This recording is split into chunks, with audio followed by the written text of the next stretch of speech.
Nubia എന്ന ബ്രാൻഡിന്റെ Nubia Z60 S Pro എന്ന പുതിയൊരു സ്മാർട്ട് ഫോൺ ഇപ്പോൾ ലോഞ്ച് ചെയ്തിട്ടുണ്ട്. ഈ ഒരു വീഡിയോയിൽ നമ്മൾ നോക്കാൻ പോകുന്നത് നൂബിയ Z60 S Pro എന്നുള്ള സ്മാർട്ട് ഫോണിനെ പറ്റിയിട്ടാണ്. നമ്മൾ ആദ്യം ഫീച്ചേഴ്സും കാര്യങ്ങളൊക്കെ നോക്കുകയാണെന്നുണ്ടെങ്കിൽ ഡിസ്പ്ലേയുടെ കാര്യത്തിൽ 6.8 ഇഞ്ചിന്റെ 1.5K ഡിസ്പ്ലേ ആണ് ഇതിൽ വരുന്നത്. അപ്പം ഇതിൽ ഫുൾ HD റെസൊല്യൂഷനേക്കാൾ ബെറ്റർ ആയിട്ടുള്ള റെസൊല്യൂഷനും കാര്യങ്ങളൊക്കെ വരുന്നുണ്ട്.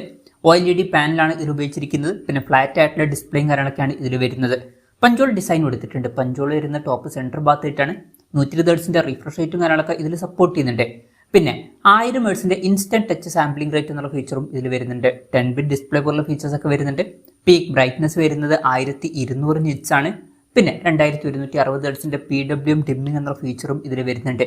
പിന്നെ ലോങ് സ്കീ ഗ്ലാസിന്റെ പ്രൊട്ടക്ഷൻ ആണ് ഇതിൽ കൊടുത്തിരിക്കുന്നത്. അപ്പോൾ ഡിസ്പ്ലേ ഫീച്ചേഴ്സ് മൊത്തത്തിൽ നോക്കുകയാണെന്നുണ്ടെങ്കിൽ അത്യാവശ്യം നല്ല ഡിസ്പ്ലേ ഫീച്ചേഴ്സും കാര്യങ്ങളൊക്കെ ഈ ഫോണിൽ വരുന്നുണ്ട് എന്ന് തന്നെ പറയാവുന്നതാണ്. ഇൻ ഡിസ്പ്ലേ ഫിംഗർ പ്രിന്റ് സെൻസറും കാര്യങ്ങളൊക്കെ ഈ ഫോണിൽ വരുന്നുണ്ട്.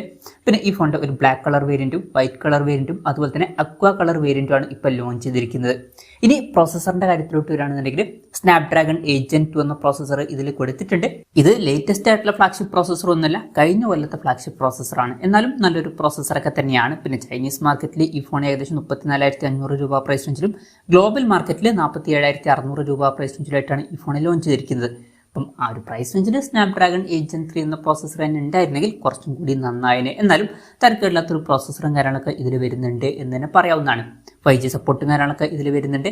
പിന്നെ ബേസ് വേരിയന്റിൽ 8GB റാമും 256GB ഇന്റേണലുമാണ് വരുന്നത്. 12GB റാമും 256GB ഇന്റേണലുമായിട്ട് വരുന്ന വെർഷനും 16GB റാമും 512GB ഇന്റേണലുമായിട്ട് വരുന്ന വെർഷനും അതുപോലെ തന്നെ 16GB റാമും 1TB ഇന്റേണലുമായിട്ട് വരുന്ന ഒരു വെർഷനും വരുന്നുണ്ട്.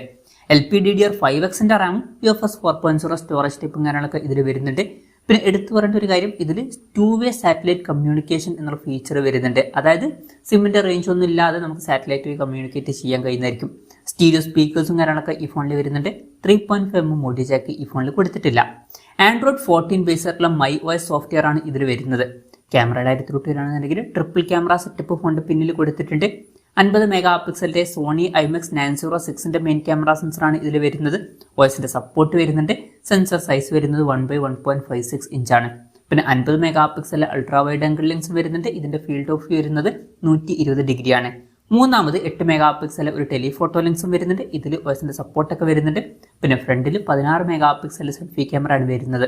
അപ്പം ഓൺ പേപ്പർ അത്യാവശ്യം നല്ലൊരു ക്യാമറ സ്പെസിഫിക്കേഷനും കാര്യങ്ങളൊക്കെ ഈ ഫോണിൽ വരുന്നുണ്ട് എന്ന് തന്നെ പറയാവുന്നതാണ്. ബാറ്ററിയുടെ കാര്യത്തിൽ 5100 mAh ബാറ്ററിയാണ് ഇതിൽ കൊടുത്തിരിക്കുന്നത്. 80 വാട്ടിന്റെ ഫാസ്റ്റ് ചാർജ് സപ്പോർട്ടും വരുന്നുണ്ട്. പിന്നെ ടൈപ്പ് C ചാർജിംഗ് പോർട്ടും ഇതിൽ കൊടുത്തിട്ടുണ്ട്. അപ്പം അത്യാവശ്യം തിരക്കേടില്ലാത്തൊരു ബാറ്ററി സെറ്റപ്പും ഇതിൽ വരുന്നുണ്ട് എന്ന് തന്നെ പറയാവുന്നതാണ്. അപ്പം ഇതൊക്കെയാണ് ഫീച്ചേഴ്സിനെ പറ്റി പറയാനുള്ള കാര്യങ്ങൾ. പിന്നെ ഈ ഒരു സ്മാർട്ട് ഫോൺ ഇപ്പം ഇന്ത്യൻ മാർക്കറ്റിൽ ലോഞ്ച് ചെയ്തിട്ടില്ല. ഇപ്പം ചൈനീസ് മാർക്കറ്റിലും അതുപോലെ തന്നെ ഗ്ലോബൽ മാർക്കറ്റിലൊക്കെയാണ് ഈ ഫോൺ ലോഞ്ച് ചെയ്തിരിക്കുന്നത്. ചൈനീസ് മാർക്കറ്റിൽ ഈ ഫോൺ ലോഞ്ച് ചെയ്തിരിക്കുന്നത് 2999 യുവാൻ എന്ന പ്രൈസിംഗിലാണ്. അതായത് 34,500 രൂപ പ്രൈസ് റേഞ്ചിൽ. ഗ്ലോബൽ മാർക്കറ്റിൽ ഈ ഫോൺ ലോഞ്ച് ചെയ്തിരിക്കുന്നത് $569 എന്ന പ്രൈസിംഗിലാണ്. അതായത് 47,600 രൂപ പ്രൈസ് റേഞ്ചിൽ. പൊതുവേ അങ്ങനെയാണ്. ചൈനീസ് മാർക്കറ്റിലാണ് വില കുറയാറ്, ഗ്ലോബൽ മാർക്കറ്റിൽ വില അത്യാവശ്യം കൂടാറുണ്ട്. ഇനി ഇന്ത്യയിൽ ഈ ഫോൺ ലോഞ്ച് ചെയ്യുന്ന വെച്ചാൽ ലോഞ്ച് ചെയ്യാൻ ചാൻസ് കുറവാണ്. കാരണം നൂബിയയുടെ റെഡ് മാജിക് സീരീസിൽ വരുന്ന ഫോണുകളാണ് പൊതുവെ ഇന്ത്യൻ മാർക്കറ്റിൽ ലോഞ്ച് ചെയ്യാറ്. ഈ ഒരു Z സീരീസിൽ വരുന്ന ഫോണുകളൊന്നും അങ്ങനെ ലോഞ്ച് ചെയ്യാറില്ല. ഈ ഫോൺ നമുക്ക് എക്സ്പെക്ട് ചെയ്യാൻ പറ്റില്ല.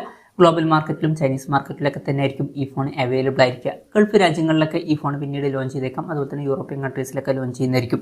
എന്തായാലും നൂബിയയുടെ Z60 S Pro എന്ന പുതിയൊരു സ്മാർട്ട് ഫോൺ ലോഞ്ച് ചെയ്തിട്ടുണ്ട്. ഈ ഒരു പ്രൈസിംഗിൽ അത്യാവശ്യം തിരക്കുകളില്ലാത്ത നല്ല ഫീച്ചേഴ്സും കാര്യങ്ങളൊക്കെ വരുന്നുണ്ട് എന്ന് തന്നെ പറയാവുന്നതാണ്. എന്തായാലും ഈ ഒരു ഫോണിനെ പറ്റിയിട്ടുള്ള നിങ്ങളുടെ അഭിപ്രായം ജസ്റ്റ് ഒന്ന് കമന്റ് ചെയ്യാം.